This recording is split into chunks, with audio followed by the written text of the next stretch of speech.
तर दोस्तांनो, आज आपण आलोया अशा अनोळख्या ठिकाणी. ती म्हणजे आपलंच शेत आहे, पण आपल्या घरापासून कधी दाखवलंच नाही. ती किती किलोमीटर असेल? फक्त 1.5 किलोमीटर दूर आहे.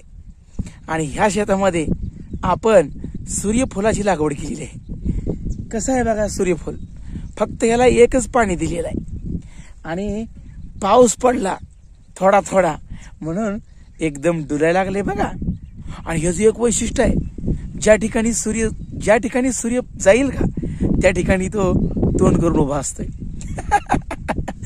एकदम भारी सूर्यफूल आहे बघा. आणि सूर्यफुलाचं सुद्धा उत्पादन हे जास्त मिळतं.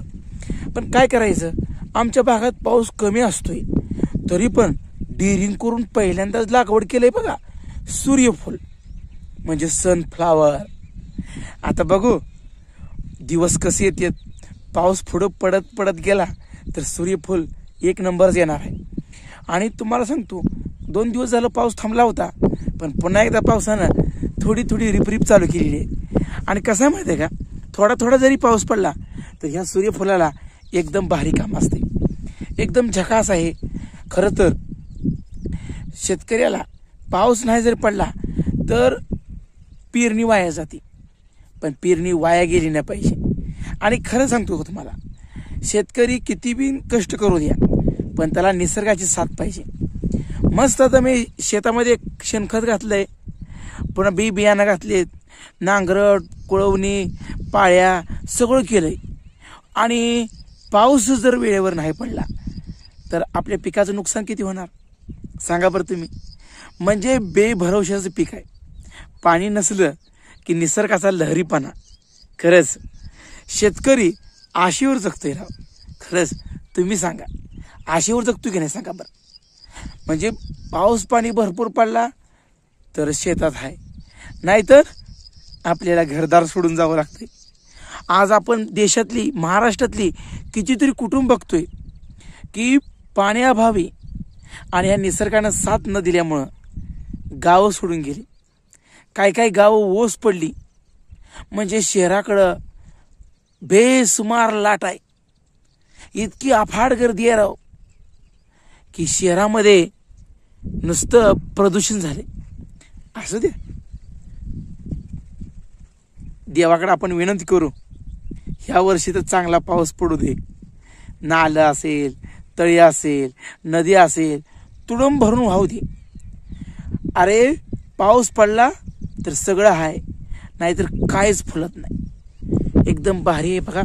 सगळं शेत आहे.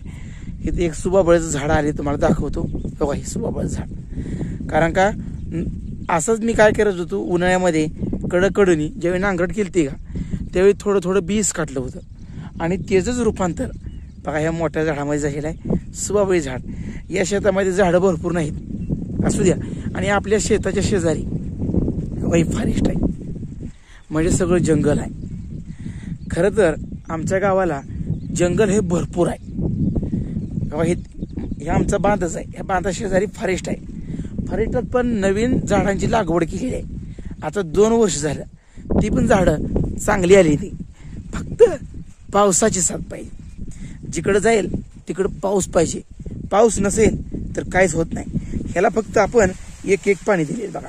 बघा ही झाडाची बघा कसं फुटले बघा. हवाई कच आता ह्याला हवाई म्हणजे बोंड लागली बघा राव. खरंच कशी दिसते सांगा बरं. आता फक्त बघा हे माझ्या छातीला लागतंय, म्हणजे इतकं उंच आलंय, एकदम भारी आलंय. शिवार एकदम चांगलं फुललेलं आहे. आणि तुम्हाला ती तिकडे लांबचं घर दिसतंय का, ते आपलं घर आहे बघा. म्हणजे जवळजवळ 1.5 किलोमीटर दूरवर घर आहे. पण आज म्हणलं दोस्तानं दूध घालायला गेल तू, दूध घालायला येताना म्हणलं आपल्याला सूर्यफूल कसं आलंय हे मित्रांनी सांगावं म्हणलं. कसं आहे माहिती आहे का, आपण शेतीकडे लक्ष दिलं तरच शेती आहे. शेतीकडे जर लक्ष नाही दिला तर मग काय, ती पडाक ठेवलेलं बरं. आणि पडाक ठेवलं तर चिलारी उगवतात, येड्या बाबळे उगवतात. शेतीचं नुकसान आहे का नाही. आपली जनावर आहेत आणि जनावरांचं शेणखत टाकलंय बघा. आपली 5-7 मसरा आहे, ती 10-15 शेळ्या आहेत, त्या शेणखत भरपूर घातलंय, त्याच्यामुळे ही पीक चांगलं आहे. आणि तुम्ही सुद्धा अशा विविध प्रकारच्या व्हरायटी याची लागवड करा पावसाच्या पाण्यावर बघा. तर मला कमेंट करून सांगा की हे आमचं सूर्यफूल कसं आलं या, काय ह्याच्यावर रोग बी काय सुद्धा पडला नाही बघा. फक्त पानं जरा थोडी थोडी थोडी चिरलेली आहेत, म्हणजे बारीक बारीक आळी बसलेली असणार आहे. बघायचा ऊन पडलं तर काय टेन्शन नाही, आणि असंच वातावरण राहिलं तर एखादा घ्यायचा फवारा मारून.